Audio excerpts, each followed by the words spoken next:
சென்ற தடவை தேர்தல் நடந்ததே, இதையெல்லாம் கேள்விப்பட்டீர்களா? உருட்டு பேச்சுகளும் மிரட்டு விழிகளும் கரைப்பு பார்வைகளும் கத்தி குத்துகளும் காலை இடறி விடுவதும் மோட்டார் ஏறி ஆள் சாவதும் இவைகளெல்லாம் கேள்விப்பட்டீர்களா? வாதத்துக்கு வாதம், புள்ளிவிவரத்துக்கு புள்ளி விவரம், வேண்டுகோளுக்கு வேண்டுகோள், அது நடந்தது. இந்த தடவை என்ன நடக்கிறது? ஓட்டுக்கு பணம் கொடுத்துக் கொண்டு போகிறார்கள் காங்கிரஸ்காரர்கள் என்று கேள்விப்பட்டு நம்முடைய தோழர்கள் பணம் வாங்காதே என்று கூச்சலிட்டுக் கொண்டு போனால் உடனே டெலிபோன் செய்து போலீஸ் பாராவை கொண்டு வந்து போட்டு நம்முடைய தோழர்களை தடுத்து ஆகட்டும் உங்கள் வேலை ஆகட்டும் என்று போலீஸை பாதுகாப்பு தருகிறார்கள். நான் போலீஸ் அதிகாரிகளுக்கு சொல்லுகிறேன், காங்கிரஸ் தொண்டர்களுக்கு நீங்கள் ஏன் இந்த பணத்தை கொடுக்கிற வேலையை செய்கிறீர்கள்? நீங்களே ஆரம்பிங்க. என்ன கெட்டுவிட்டது? நீங்கள் பாதுகாப்பாக இருந்து காங்கிரஸ் தொண்டர்கள் பணம் கொடுப்பதை விட நீங்களே நிறைய போலீஸ் வந்திருக்கிறது. இன்னென்ன தெருவுக்கு 4 போலீஸ் பணம் கொடுக்கும் என்று தண்டோரா போட்டுவிட்டு கொடுங்கள். என்ன செய்வீர்கள்? அதனாலே என்னை தோற்கடிக்க வேண்டும் என்பதுதானே உங்கள் எண்ணம். என்னை தோற்கடிப்பதாலே உங்களுக்கு கிடைக்கிற லாபம் என்ன? என்னை தோற்கடிப்பதாலே நீங்கள் எதை தூய்மைப்படுத்தப் போகிறீர்கள்? என்னை தோற்கடித்து விட்டால் உங்களுடைய எந்த கொடி வானத்திலே பறக்கப் போகிறது? துணிவோடு நீங்கள் இருப்பீர்களானால் பணத்தையும் கொடுத்து வெங்கடேச பெருமாள் படத்தை வைத்தார்களாம். ஆக உங்களுக்கு என்னை எதிர்க்க வக்கில்லை, வழியில்லை. 7 மலை ஏறி அவர் அழைத்துக் கொண்டு வருகிறீர்கள். பரவாயில்லை, அவர்தானே வருகிறார், வரட்டும்.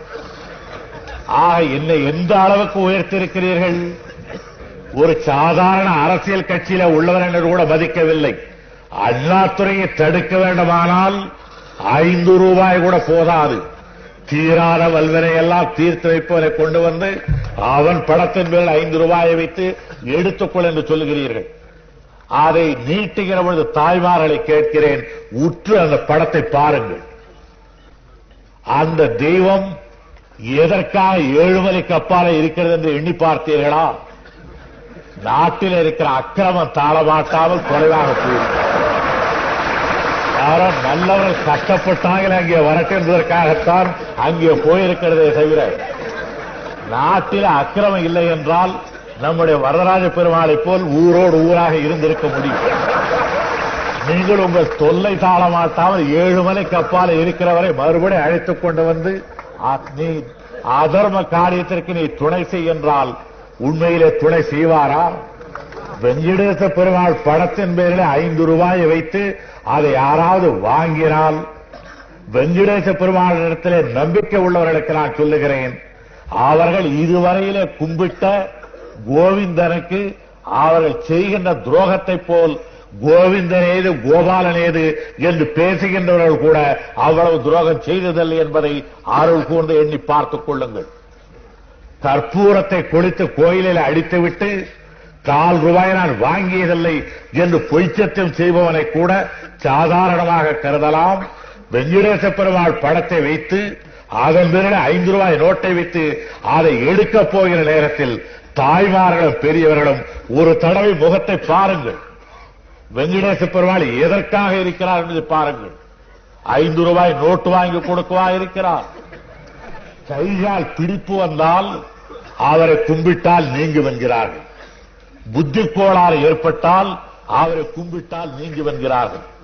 மலடிகள் அந்த கோயிலுக்கு போய் வந்தால் பிள்ளை பிறக்கும் என்கிறார்கள்.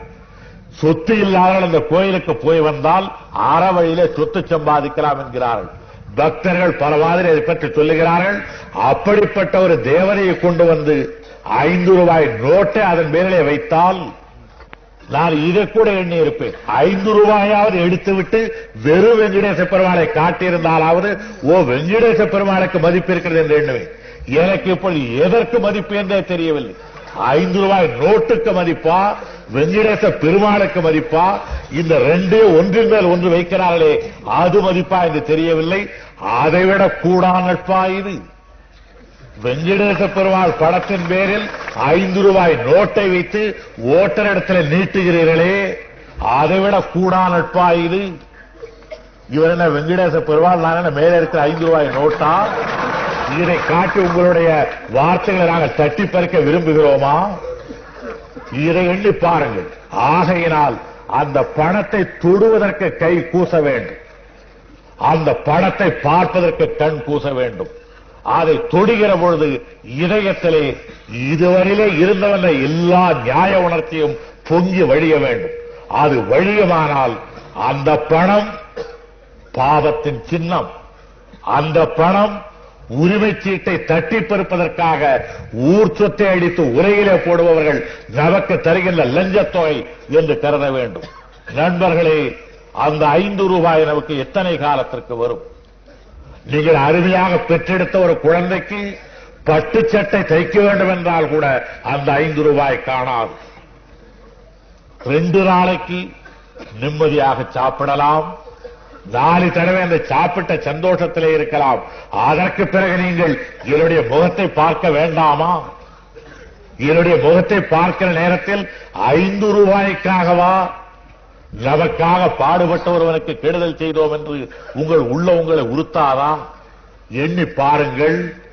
இல்லை, இவ்வளவுக்கும் பிறகு எடுத்துக்கொள்ளத்தான் வேண்டும் என்று கருதினால் அதை சில பேர் செய்ததைப் போல் திருப்பியாவது கொடுங்கள். அதில் இருக்கிற அந்த பாவத்தை போக்கி நல்ல காரியத்திற்கு பயன்படுத்துவதற்கு நாங்கள் அதை உபயோகப்படுத்துகிறோம். இல்லை, இன்னும் கூட ஒன்று சொல்லுகிறேன், இதை அப்படியே இந்த இடத்திலே கொடுங்கள். அதற்கு பிறகு யார் உங்களுக்கு கொடுத்தார்களோ அதே காங்கிரஸ்காரரிடத்திலே திருப்பி தருவதற்கு நான் ஒப்புக்கொள்ளுகிறேன்.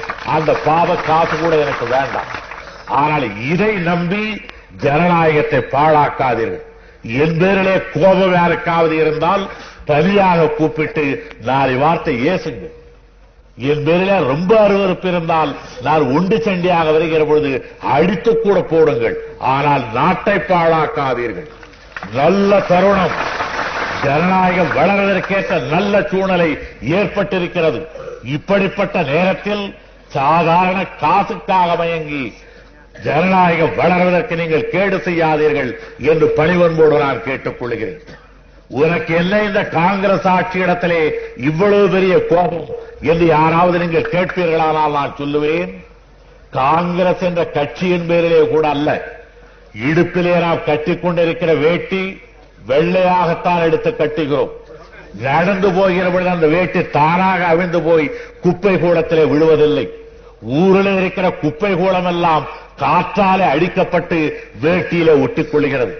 ஒட்டிக்கொண்ட உடனே இது என்னுடைய வேட்டி, இந்த அழுக்கு எங்கள் ஊர் அழுக்கு இருக்கட்டும் என்றால் சும்மா இருக்கிறோம். வெளுப்பவன் அழைத்ததை களைந்து போடவில்லையா?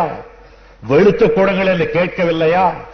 அவரவரை எடுத்துக்கொண்டு போய் ஆற்று தண்ணீரிலே அழுந்த தோய்த்து கற்பாடிலே ஓங்கி துவைக்கிற பொழுது பக்கத்தில் நின்று கொண்டு, அப்பா அப்படி அடிக்காதே, அது 6.25 ரூபாய் வேட்டி, நான் அருமையாக வாங்கியது, அதை அந்த அடி அடிக்காதே என்று சொன்னால் சொல்ல மாட்டோம். சொன்னால் வெளுப்போன் என்ன சொல்லுவான்? ஐயா, நீ ஏற்றி வைத்திருக்கிற அழுக்கு இந்த அடிக்கு கூட போகாது போல இருக்கிறது. இது இன்னமும் வெள்ளாவி வைத்து எடுத்தால்தான் அழுக்கு போகும் போல இருக்கிறது, எண்ணெய் ஜிகண்டு ஏறிவிட்டது என்றல்லவா சொல்லுவான். அதை போல ராஜாஜி அவர்கள் காங்கிரஸை கடுமையாக தாக்குகிறாரே என்று நேரு பண்டிதர் மற்றவர்களும் ஐயோ இந்த அடி அடிக்கிறாரே என்றால் அதில் இருக்கிற எண்ணெய் ஜிகண்டு அவருக்கு தெரிகிறது அடிக்கிறது. அவருக்கு என வேட்டியின் பேரிலா கோபம், எண்ணெய் ஜிகண்டின் பேரிலே கோபம். ஆனால் சில பேர் வேட்டி அழுக்கானாலும் சுலபத்தில் எடுத்து போட மாட்டார்கள். மேல் பக்கத்தில் அழுக்கானால் உள்பக்கத்தில் மடித்து விடலாம் கட்டிக் கொண்டிருப்பார்கள். இடுப்பு பக்கத்தில் அழுக்கானால் கால் பக்கத்தில் கட்டிக்கொள்வார்கள், கால் பக்கத்தில் அழுக்கானால் இடுப்பு பக்கத்தில் கட்டிக்கொள்வார்கள். இது உனக்கு எப்படி இவ்வளவு விவரமாக தெரியும் என்று நீங்கள் கேட்பீர்கள். எனக்கே அது பழக்கம். எனக்கு அந்த பழக்கம் ஏற்பட்டது என்னுடைய குருநாதன் அருள் பெரியார் ராமசாமிக்கு அந்த பழக்கம். ஆகையினால்தான் அந்த விஷயத்தை அவ்வளவு விவரமாக நான் சொன்னேன். அதை போல காங்கிரஸ் கட்சியோட ஆட்சி பூராவிலும் அழுக்கேறி விட்டிருக்கிறது.